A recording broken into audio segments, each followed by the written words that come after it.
Terus iya kan nek bahasa ini kan bahasa rasa ya, bahasa rasa itu bahasa malaikat. Jadi bahasa rasa itu aku merasakan apa yang kamu rasakan, kamu merasakan apa yang aku rasakan, itu bahasa rasa ya kan. Kalau sudah di lingkup kayak gitu itu pakainya bahasa rasa, bahasa Inggris atau bahasa Jepang kan gitu kan. Nah loh, jadi bahasa yang kita mengerti aja gitu, tapi dengan rasa. Loh, kamu siapa kan gitu. Apa kamu yang sering disebut alien itu? Iya kan gitu. Terus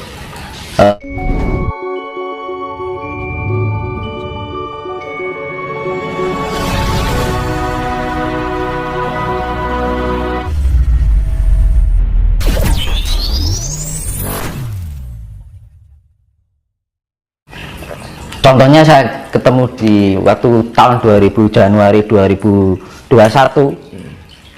saya ketemu alien itu yang pernah saya ceritakan dulu. Dia bahasanya bahasa kasih gitu loh. Waktu ketemu ya wong saya lagi ngerokok kan gitu, nggak posisi meditasi, lampu saya gelapin semua, ngobrol. Karena biasanya orang sudah ngolah spirit kan ada connect itu kan langsung respon gitu kan gitu. Terus loh, kamu siapa kan gitu, aku kan tanya gitu. Dia cuman diam gitu. Kamu apa yang disebut orang alien itu? Terus iya kan nek bahasa ini kan bahasa rasa ya, bahasa rasa itu bahasa malaikat. Jadi bahasa rasa itu aku merasakan apa yang kamu rasakan, kamu merasakan apa yang aku rasakan, itu bahasa rasa ya kan. Kalau sudah di lingkup kayak gitu tuh pakainya bahasa rasa, bahasa Inggris atau bahasa Jepang kan gitu kan. Nah loh, jadi bahasa yang kita mengerti aja gitu, tapi dengan rasa. Loh, kamu siapa kan gitu. Apa kamu yang sering disebut alien itu? Iya kan gitu. Terus ya kamu kenapa kesini gitu kan, akan ada revolusi besar-besaran, dia bilang gitu. Terus dia bilang manusia itu jahat ya, dia bilang gitu. Loh, kalau manusia jahat kenapa kamu mau ketemu aku? Aku tuh sedangkan aku juga manusia kan. Ya aku orang api awak aku dewe ya, yaitu yang bilang kamu nggak seperti mereka, kamu bisa mengerti kan gitu kan. Bapakan kasih gitu loh. Nah akhirnya jadi aku cerita apa enek kan gitu. Iya. Nah terus tujuan kamu apa? Ini dari jadi kayak antar planet ini di perwakilan ya mas. Jadi justru leluhur kita juga ada perwakilan ke galaksi lain. Leluhur kita yang kayak raja-raja itu kalau hubungan dengan alien sudah biasa. Jadi ada perwakilan dari galaksi ini ada sekat itu, ada perwakilan sendiri, ada perwakilan sendiri ya kayak negara lah mas. Negara itu ya kayak perwakilan presiden kayak gitu, kayak menteri kan gitu loh, kunjungan itu. Karena apa, kalau alien itu sifatnya pemeliharaan secara keseluruhan. Nek wong bumi ini hanya memikirkan bumi, hanya sebatas bumi. Kalau alien sudah melingkupnya sudah global semesta loh. Jadi pola pikirnya terlalu jauh, karena alien kan IQ-nya kan sudah jauh lebih tinggi dari manusia, berkali-kali lipat dari IQ manusia kan. Jika ada yang mengatakan bahwa Tuhan itu berada di atas langit, Mas Tinus sepakat nggak dengan statement itu? Ngaku kosmos, angkasa, jadi pusat semesta, mikrokosmos ya ada. Jadi kita ya saya bilang itu tadi loh dulu, ketika bapak ibu bertemu biarane nek ini setelah istilah Jawa ya, sukmo langgang ya kan. Sukmo langgeng turun ke Sukmo Jati, Sukmo Jati membentuk Sukmo Purbo ya kan, akhirnya ke Sukmo Wiseso ya, akhirnya include di dalam cahaya Tuhan, include di dalam setiap pribadi manusia, bahkan semua makhluk yang sifatnya abiotik ya, sifatnya biotik kan benar. Jadi semua keberadaan semesta ini ya ada unsur Tuhan. Aslinya gini loh, dari kesemestaan itu sebenarnya satu yang terpisah-pisah kan ngono mas. terpecah-pecah. Sebenarnya kesemuaan dari semesta itu adalah satu. Makanya kan untuk mencapai kesempurnaan, untuk kembali pada makrokosmos, itu harus ada penyempurnaan di dalam diri kita ya. Harus sifat-sifat Tuhan itu harus include di dalam diri kita. Ya tapi caranya yaitu olah rasa melek bengi. Karena melek bengi apa? Karena ketika kita melek malam, kita pasti sering berbicara dengan diri kita sendiri, ya kan? Akhirnya apa? Kita kalau berbicara dengan diri kita sendiri, akhirnya kita mengoreksi, menganalisa perilaku kita sehari-hari, ya kan? Ucapan kita, pola pikir, apa yang kita rasakan itu apa aja, kita analisa selama ini aku merasakan apa aja, pola pikir yang apa yang kita pikirkan, kita analisa yang aku pikirkan apa aja, kan ngono teman. Kita lanjutkan Mas Tinus. Mas, ini masih terkait dengan spiritual.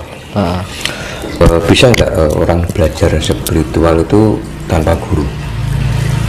Tergantung kapasitasnya. Karena ini dia mempunyai genetika ya, orang itu kan. Mungkin dari yang memang sudah mempunyai bakat, faktor genetika ya, jadi mempunyai bakat spiritual gitu loh. Tapi kalau kita nggak punya arahan yang mempunyai sifat bakat itu tadi, ya angin. Misalkan kita belajar gitar ya, kalau nggak bakat ya susah gitu. Tapi nek dasarnya bakat ya enak aja ya. Sebenarnya bakat-bakatan kalau masalah spirit itu, dan itu pengaruh dari genetika leluhurnya. Misalkan nggak selalu dari orang tua ya, dari eyangnya, entah eyang keberapa, itu salah satu akan nurun pada salah satu cucu.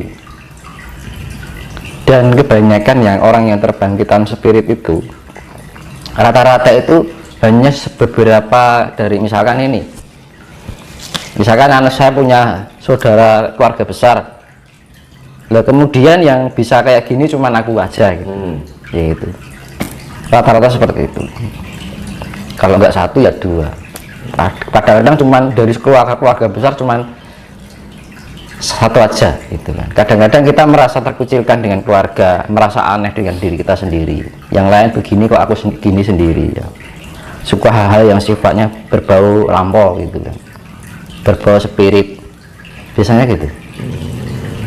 Jadi makanya tergantung, kalau masalah belajar dan tidak itu tergantung.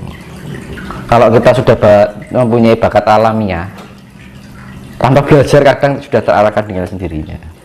Nah, aku nggak pernah berguru, saya nggak pernah punya guru.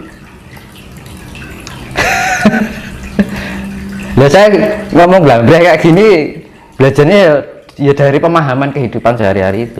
Otodidak. Ya belajarnya ya kita, kalau kita bisa mempunyai jiwa ya rasa rumangsa, nanti bisa. Kadang gini Mas, orang belajar spiritual itu kadang mereka itu kan tidak tahu kan, ya mungkin belum paham apa yang diajarkan seorang guru itu benar dan tidaknya kan kita kan belum tahu. Soalnya kita baru aja mulai untuk belajar.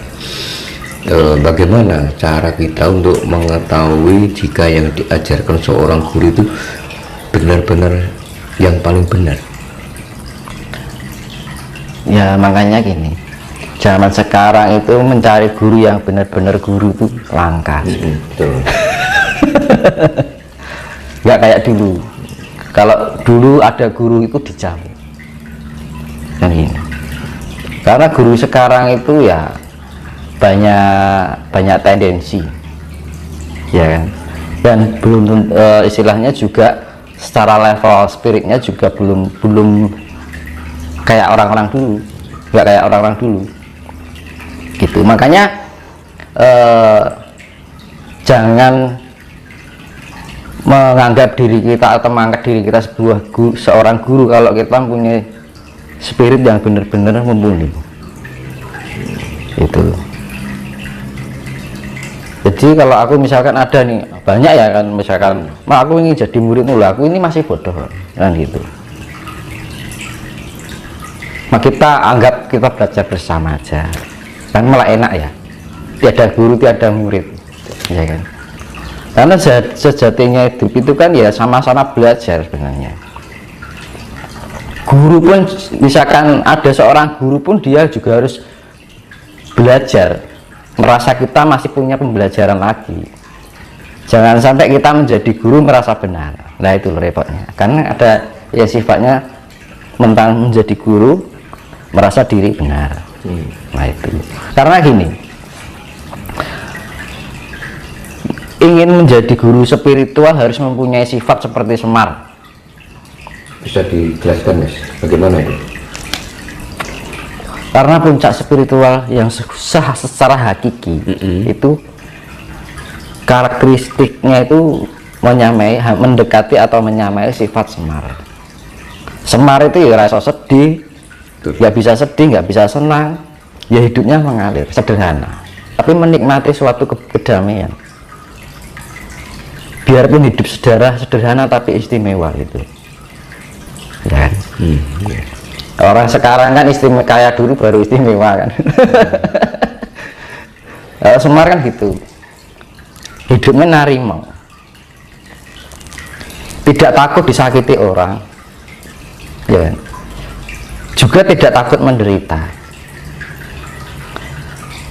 juga tidak mau diberikan suatu hal yang enak-enak, karena mensyukuri apapun yang Tuhan berikan, diberikan yang lebih malah nggak suka. Itu sifat Semar. Selalu tersenyum, memberikan tebaran kasih, kata-katanya selalu memberikan kesejukan dan kedamaian. Sifatnya mengayomi Mas. Pengayom, pamomong. Nah, kalau ingin menjadi seorang guru harus bisa mendekati sifat Semar dulu. Kalau enggak gitu nanti kasihan muridnya. Betul. Iya kan? Iya. Betul. Hidup itu kan ya sebenarnya selama kita masih di bumi ini nggak ada orang yang pintar kok. Kalau orang yang sudah pintar itu sudah nggak menginjak bumi, dia bisa moksa itu baru pintar, menyempurnakan raganya. Itu baru itu orang jos pintar itu.